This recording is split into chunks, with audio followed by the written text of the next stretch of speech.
So this is the first real start to moving our community in another direction. I was responsible for the Facebook page and also getting the phone calls from the family members who have been impacted by violence. And I could truthfully tell you that I was personally surprised with some of the responses that I got from the families. One of the responses was that no one ever called me, and I really miss her. She was my sunshine. My name is Vivian Bodford. I'm the mother of James J. Edward III, who is lovingly called Jills by his friends. James Jills III was murdered almost 2 years ago on May 21st, 2008, in a selfish and cowardly act of crime, along with his girlfriend, Miranda Garza. I believe it would be appropriate to sing the song Inseparable when it came to their relationship. This cowardly crime left my precious grandson, Amias James, without his father. Before we get too deep in our discussion, I'd really like to honor a few people. First of all, I want to honor and thank God who has given Angela, Austin, and Rina Risper a love and passion to develop programs and to take action to help guide and direct our youth in the right direction. I want to honor and thank Angela Austin and Rina Risper for being obedient to the vision God has given them to bring awareness to the violence in our communities and to encourage the citizens of Lansing to take action to minimize and prevent the issues that plague our communities. I love you, Rina and Angela, for that, and I appreciate you. I honor Jill's friends who continue to show their love and support towards me and my family. Some of you called to check on me, tell me I love you, Mom, and work at keeping Jay's memory alive. I love you, and I thank you all for that. I honor my mother and father, my husband, family, and friends who continue to render their love and support. I honor the panelists and everyone who set aside time to support this great movement towards peace and action. I honor the owner of the Level 2 who so graciously allowed this event to be held here. I honor the mothers, fathers, families, and friends who sit in the same seat I sit in. Those who have lost a precious and valued loved one to the violence of gunfire. I can definitely say I understand and I know what you are going through. I experience grief over and over again. I experience grief over my son on a regular basis. However, I know that God has a purpose and a plan for everything that happens in my life because I love and trust the Lord. I trust that some good will come out of what trials I have to go through, such as this meeting tonight. I thank God that I have learned that Jesus is the source of our comfort. So I pray and ask Him to help me when I become grieved. I pray the same prayer for you also, that you'll be comforted by the Lord. In Isaiah 66:13, God's word says, as a mother comforts her child, so will I comfort you. In dealing with the loss of my son, I need to go back to the Lord from time to time again for His comfort. He is always there waiting to give me the peace inside that I need. And like I said, this is about bringing a group together. While I was upstairs, I was watching the whole networking thing going on, and I'm sure that there are families of murder victims who are here that do not know each other, and I would like for the representative from each family, one representative from each family, to come forth and tell us who you're here representing. March 8, 1998, I was 21 years old and I lost my husband to murder in our home. And these two people are my children. They're Trent's children. We were having a great conversation, Trent and I, just sitting in our living room. I was holding my daughter and my son was upstairs brushing his teeth, and he answered the door and opened the garage for our visitor and was shot dead in our garage. And my daughter was 5 months old and just never had the opportunity to meet her father, speak to him. And they were just robbed. Just robbed of knowing their father during adolescence. Every January 13th, we think about him as his birthday. And he just left the earth way too early. And that's pretty much all I have to say.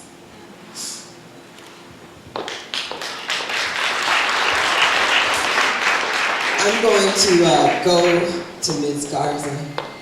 She needs our support and love. When I first spoke to her, she was very surprised, actually, that someone called her. So this is her first time actually talking to anyone in public about her loss. So we really appreciate it. And I think that it impacts individuals to hear your story in any manner in which you want to say it. If you want to cry, then that's what we'll accept. I'm Miranda's mom.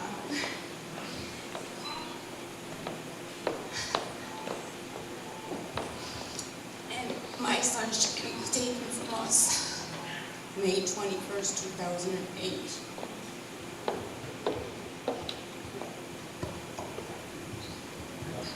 She was taken from not just myself and my dad, but the family, you know. And we've learned to deal with it. You know, I have my days, we all do, and it's hard.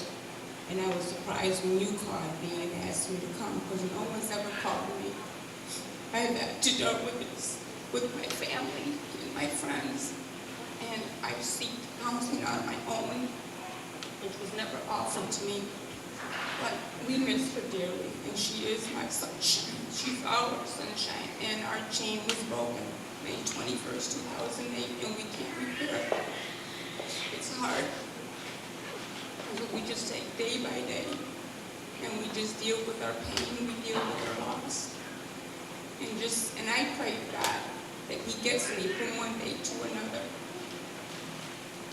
And I have my support, I have my family, I have my kids, good friends, and I also have Vivian and Don, who are there for me when I need them. And I love them.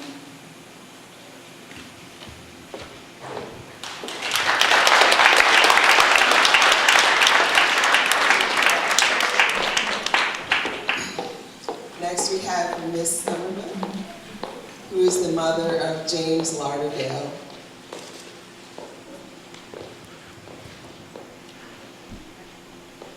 Actually, we had Star Somerville.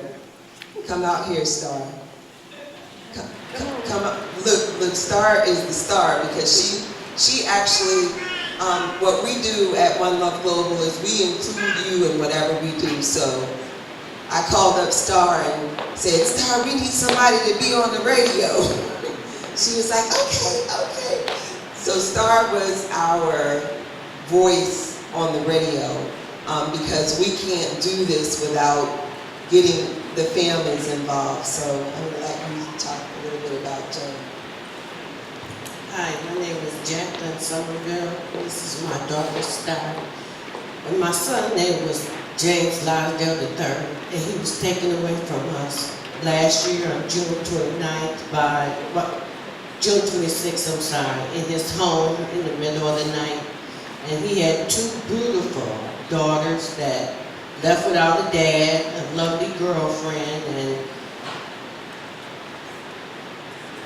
and he's very missed. We miss him so much. He was my heart. And we don't know who did it and nothing, but today, day by day, we're suffering, but by the grace of God, we move on. Slowly but surely, we'll get there. And I want to thank everybody who's been calling me and shows me all their love. Thank you for coming.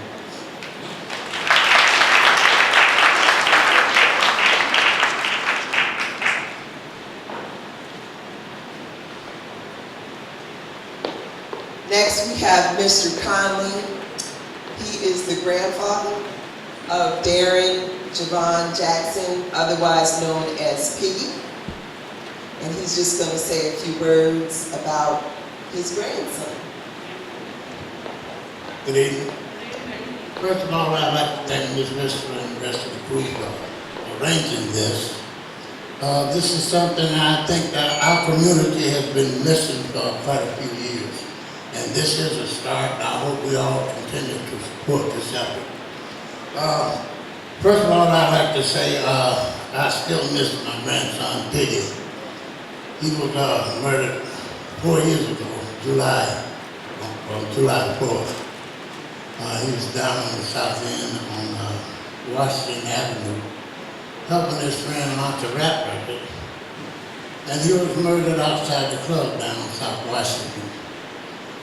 He had three young kids who never got a chance to really know that part of either. But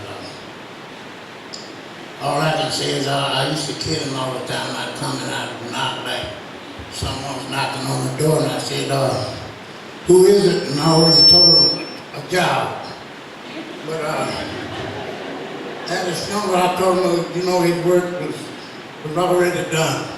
And I thank God for having him here for 24 years, even though that was too soon for him to leave. God's work is always finished.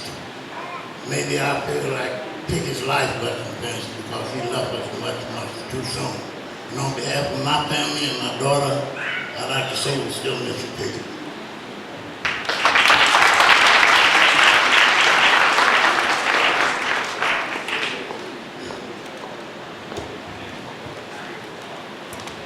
This is a picture of Manette's father. And quite understandably, our last speakers were choked up and upset. But Manette, as most of you, is downright angry. And she is like, if I get up there, I'm going to say something that's going to be angry. And you know what I told her? Do you. Because I can't change the way you feel. You know, if we're in an environment where we can talk to one another about the way that we feel without acting out, that's cool. So I told her to do you, and I just wanted to preface the fact that she said that she's going to be angry. So Manette, here's the mic, and Ms. Botiford's going to accompany her. I'm glad to be here today to go ahead and share my story. March of '93, my dad was taken from me from his girlfriend. First she tried to poison him, that didn't help. Then she hired a hitman, that didn't help. So she finally shot him herself, had two people from Detroit come here with a U-Haul truck in broad daylight, take my dad's body to Detroit, to leave him there, to make it seem like it happened there.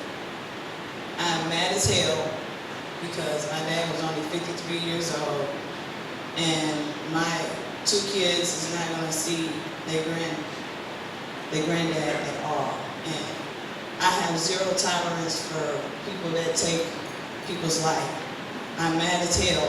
I'm sick of it. I'm tired of seeing it on TV. It's pissing me off. Every time I turn around, it's always senseless. It's senseless. You know, I can't even cry anymore. I'm so mad. You know, these young kids out here just don't know what they're doing to both of the families. Not just one, but the other. You know, we gotta stand up and recognize what's wrong. I'm tired of seeing it. And I feel for everybody that is in this room that is a victim of it. I feel everybody. When you lose a child, it's wrong. When you lose a cousin or a sister or brother or dad, grandma, it doesn't matter. But I'm mad as hell. Because I'm tired. I've been losing people in my life from gun violence from 91 all the way up. I'm tired. I thank you and appreciate you for listening to us.